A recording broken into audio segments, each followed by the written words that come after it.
بسم الله الرحمن الرحيم. ألف الله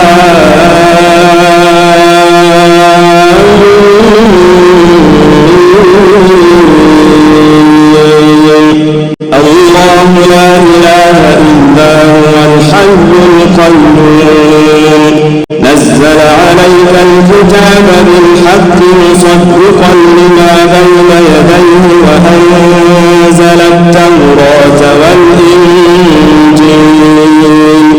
من قبل هدى للناس وأنزل الفرقان إن الذين كفروا بآيات الله لهم عذاب شديد والله عزيز ذو انتقام. إن الله لا يخفى عليه شيء في الأرض ولا في السماء هو الذي يصوركم في الأرحام كيف يشاء لا إله إلا هو العزيز الحكيم.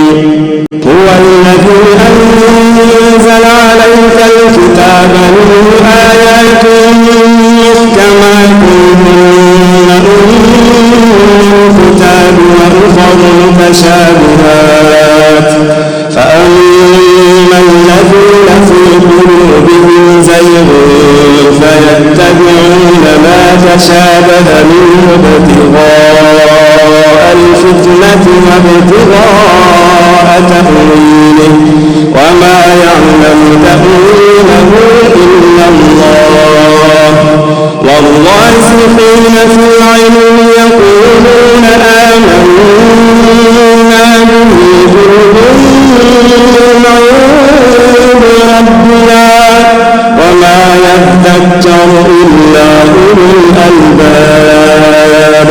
ربنا لا تزغ قلوبنا بعد إذ هديتنا وهب لنا من لدنك رحمة إنك أنت الوهاب. ربنا إنك جامع الناس ليوم لا ريب فيه. ربنا إنك جامع الناس ليوم لا ريب فيه إن الله لا يخلف الميعاد. إن الذين كفروا لن تغني عنهم أموالهم